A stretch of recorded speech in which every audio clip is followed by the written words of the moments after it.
हमने नवपाषाण युग खत्म कर दिया, ठीक है। नवपाषाण युग के बाद आता है ताम्र पाषाण युग। ताम्र पाषाण युग, ताम्र का मतलब होता है तामा, पाषाण का मतलब पत्थर। तो ये दोनों मिलकर के जो युग बनाएंगे, यानी कि ये दोनों चीजें बनाई जाती थी इसमें, ठीक है। दोनों से हथियार या बर्तन आदि बनाए जाते थे इसमें। तामा आ गया। तो सबसे पहली खोज मनुष्य की क्या होगी धातुओं में?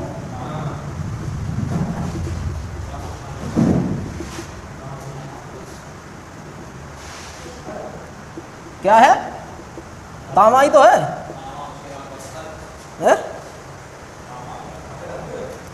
इस सभ्यता ने कांस्य का भी उपयोग शुरू कर दिया था।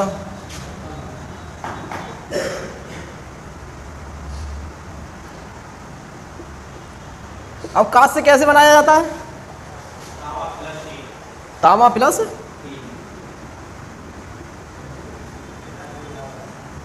यानी कि यहाँ टीन की भी व्यवस्था हो गई, ठीक। जब कांस्य आ गया तो टीन और तामा दोनों आ गए। मिट्टी के बर्तन भी बनाए जाते थे,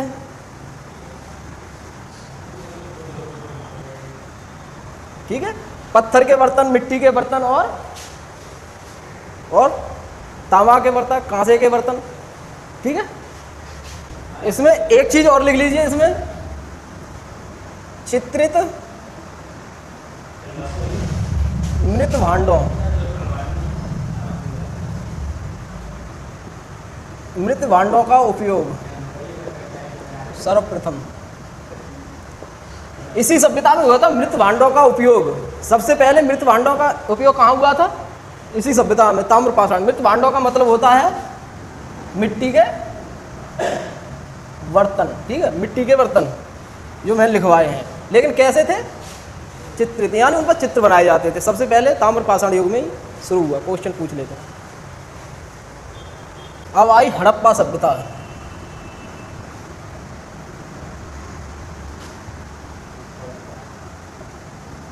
इसी को हम क्या कहेंगे?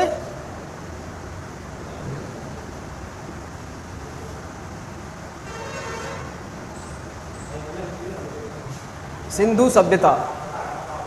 हड़प्पा सभ्यता या सिंधु सभ्यता, ये इसको माना जाता है 2500 ईसा पूर्व से लगभग 1750 ईसा पूर्व तक। ये कैसी सभ्यता थी? हाँ, नगरीकृत सभ्यता थी। इसमें नगर बनाए जाते थे, यानी नगर होते थे। ग्रामीण सभ्यता नहीं थी ये नगरीकृत सभ्यता थी, सही है। और ये कांस्य युगीन सभ्यता थी।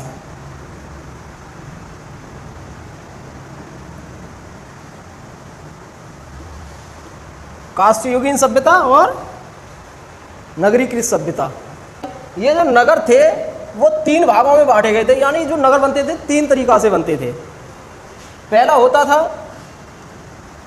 ऊपरी भाग होता था एक, ठीक है, ऐसे करके ये होता था। इसका नाम होता था दुर्ग, इसका होता था मध्य और इसका होता था निचला। ये इनके नगर 3 हिस्सों में बनते थे। पहला एक ऊपर, फिर नीचे, फिर उससे नीचे। इस तरीक़ा से ये नगर बनते थे। इनकी जो सड़कें थी वो समकोण तरीक़ा से बनती थी, समकोण को काटती थी।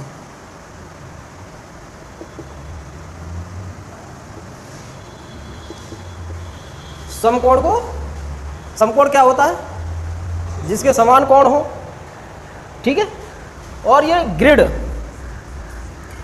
ये जो सभ्यता थी ग्रिड पद्धति पर बनती थी, यानी ग्रिड पद्धति से महल वगैरह सारे ग्रिड पद्धति, रास्ते वगैरह सब ग्रिड पद्धति, यानी समान तरीके से समान रेखा में बनते थे। ग्रिड का मतलब यही हुआ, समान रेखा। गणित में इसे ही तो कहते हैं ग्रिड, समान रेखा, सही है। तो कैसे बनते थे? दुर्ग, मध्य और निचला 3 भाग होता था। सड़कें बिल्कुल अच्छी होती थी। ईंट और नालियों, ईंट और लकड़ी की नालियाँ बनती थी सड़क में। स्नानागार प्राप्त हुए हैं। स्नानागार, बड़े बड़े स्नानागार प्राप्त हुए हैं। और एक कालीबंगा शहर है, कालीबंगा नगर, ठीक है। चूड़ियाँ कैसी थी? काले रंग की, यानी कालीबंगा, बंगा यानी चूड़ी, काली यानी काली, काली चूड़ियाँ। यहाँ पर भी एक भी मंदिर प्राप्त नहीं हुआ है। यानी कि हड़प्पा सभ्यता में कोई भी मंदिर का अवशेष प्राप्त नहीं हुआ है।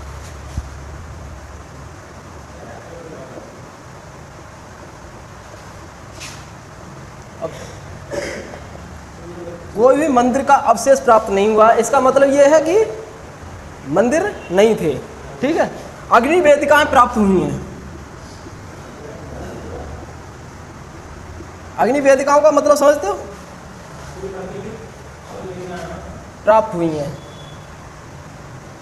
क्या होती है अग्नि वेदिका? हवन कुंड।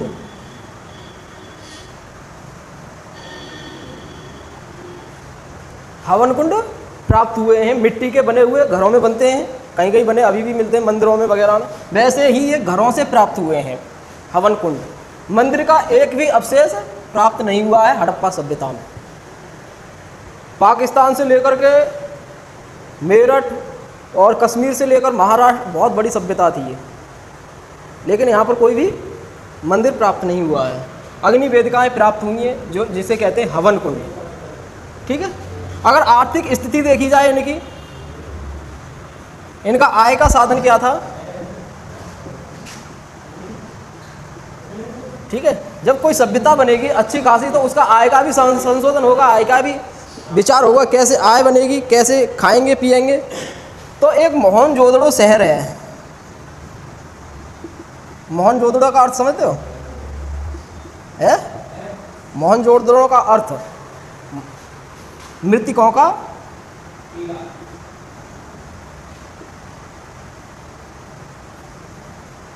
यहाँ से एक अन्य कठोर प्राप्त हुई है, बहुत बड़ी इमारत है, ये गुजरात में ही है मोहनजोदड़ो, ठीक है। सबसे ज़्यादा अगर कोई शहर प्राप्त हुए हैं तो गुजरात से प्राप्त हुए हैं, ठीक है। सबसे ज़्यादा शहर कहाँ प्राप्त हुए हैं? गुजरात में। सबसे बड़ी बहुत बड़ी इमारत है, उसमें अन्न का भंडार मिला है। यानी कि अगर आर्थिक चीज़ें देखी जाए तो वो अन्न को बहुत अच्छे तरीके से उगाते थे, जिससे खाए भी और बचे उसका व्यापार भी करें। तो यानी कि अन्न की बहुत बड़ी विशाल भंडार इमारत पाई गई है, तो इसका मतलब यही है कि अन्न को बेचते थे वो। तो आर्थिक आय क्या थी? कृषि। अगर देखा जाए तो कपास का सबसे पहला अगर किसी को श्रेय जाता है तो हड़प्पा सभ्यता को। यहाँ कपास की पैदावार होती थी, गेहूँ, जौ, बाकी तो फसलें होती थी, चावल वगैरह, लेकिन सबसे पहले अगर कपास कहीं हुआ है तो इसी सभ्यता में हुआ है, हड़प्पा सभ्यता में, ठीक है। तो कपास की सबसे पहले श्रेय किसे जाता है?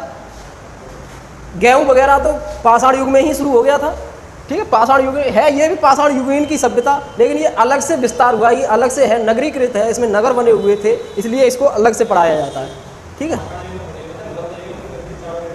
अगर डेट देखी जाए तो डेट वही निकल के आती है, पाषाण युग की ही डेट निकल के आती है, ठीक है। लेकिन उसका हिस्सा होते हुए इसका विस्तार ज़्यादा था, इसमें सभ्यता ज़्यादा थी। ये कांस्य युगीन सभ्यता थी, तो कांस्य युगीन सभ्यता होगी तो हथियार वगैरह किसके होंगे? ज़्यादातर कांस्य के होंगे, लेकिन ऐसा नहीं था। कांस्य युगीन सभ्यता होते हुए भी पत्थर के औजार सबसे ज़्यादा थे, पत्थर के औजार सबसे। कांस्य युगीन सभ्यता थी, कांस्य का बहुत अच्छा विस्तार था यहाँ पर। इसका मुख्य कारण था खत्म होने का बाढ़। बाढ़ आई होगी, उसमें पूरी सभ्यता बह गई, सही है। जैसे अब बाढ़ आ जाए तो आज के अखबार पढ़ना, उसमें दिया है कि 2050 तक गंगा के जो पास वाली जितनी सभ्यताएं हैं, यानी जितने नगर हैं, लगभग समाप्त हो जाएंगे गंगा के पास। और एक नदी और दी है एशिया की, उसके आसपास वाले भी। इसमें करीबन 20% बहाव बढ़ेगा, 20%।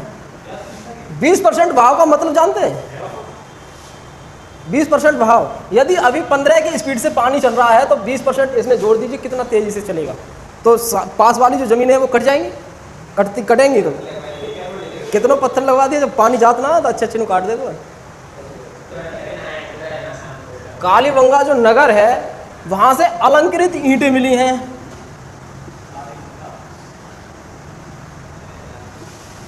अलंकृत ईंटें यानी कि ईंटों का भी व्यापार होता था। अलंकृत मतलब चित्रित, चित्र छपे हुए, ठीक है, शोभादार। और लकड़ी की बनी हुई नालियां भी मिली हैं।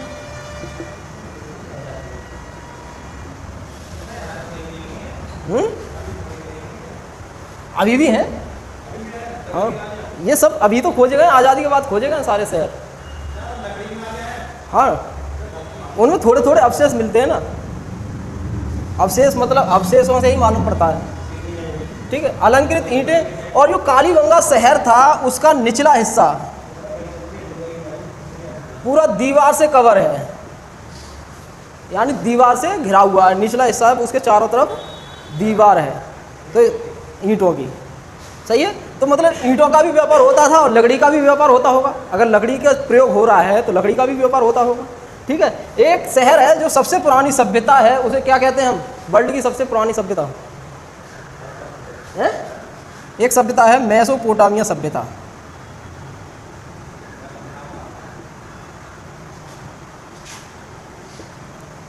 वहां पर व्यापार होता था हड़प्पा सभ्यता का।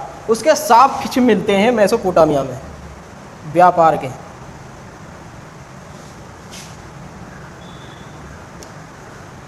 व्यापार के साक्ष्य मिलते हैं हड़प्पा मेसोपोटामिया सभ्यता से, हड़प्पा सभ्यता के व्यापार के। यानी कि बहुत बड़ा व्यापार था, फैला हुआ था, ठीक है। अगर फैला हुआ था तो ये जाते कैसे थे वहाँ इतनी दूर? पानी को क्रॉस करके, समुद्र को क्रॉस करके कैसे जाते होंगे? तो ये जहाज से जाते थे। जहाज कैसा था? पानी वाला। मेसोपोटामिया का अर्थव्यवस्था तभी तो सबसे ऊपर थी हमारे भारत की। अंग्रेज आने तक, अंग्रेजों के कुछ दिन रहने तक भी भारत की अर्थव्यवस्था सबसे ऊपर थी। भारत की अर्थव्यवस्था का कोई मुकाबला नहीं था। कृषि जो होती थी इस सभ्यता में, वो संगठित रूप से होती थी।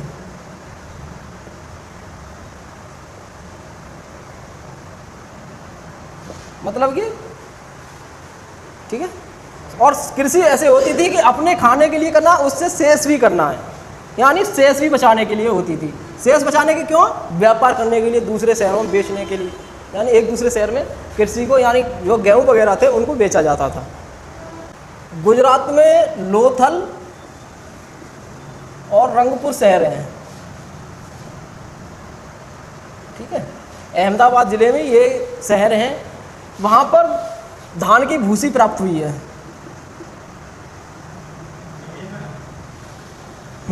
यानी कि धान की खेती बहुत अच्छी तरीक़ा से होती थी, ठीक है। कालीबंगा,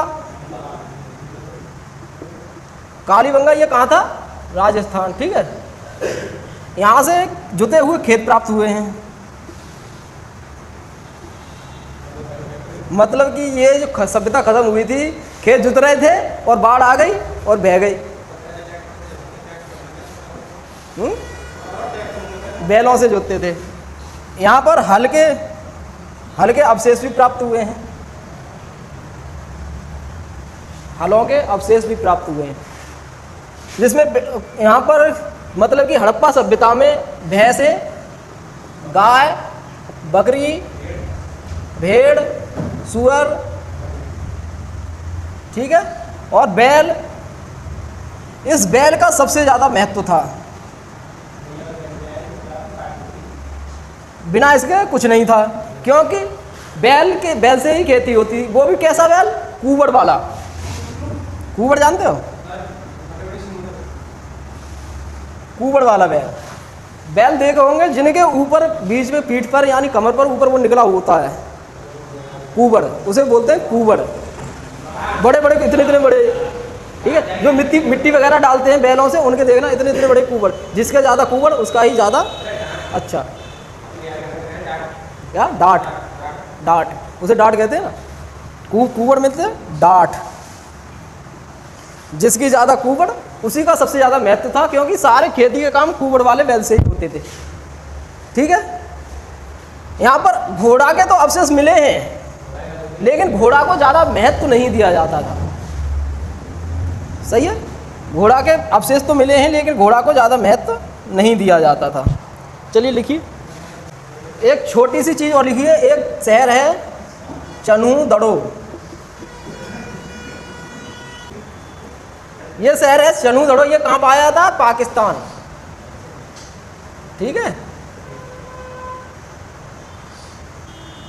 यहाँ पर मनका का कारखाना मिला है। मनका जानते हो?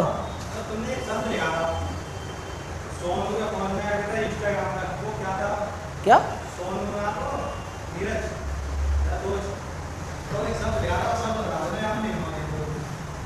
राजस्थान, मनका का कारखाना मिला था चनहूदड़ो पाकिस्तान से।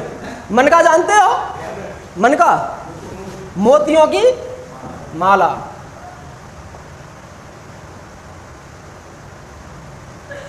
ठीक है, मोतियों की माला, मनका, इसका व्यापार होता था। वहां से अगर कारखाना मिला है, मोती बनाए जाते थे, फिर धागे में पिगोए जाते थे। इसका मतलब बहुत बड़ा व्यापार था मनका का।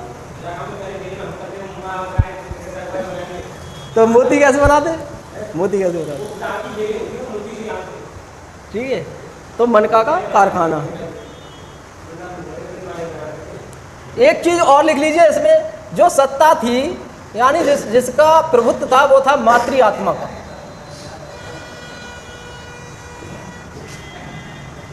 ठीक है, सत्ता कैसी थी? मातृआत्मक, यानी कि लेडीजों की सत्ता थी। जो माँ होती थी उसका ही पूरा वर्चस्व होता था घर में।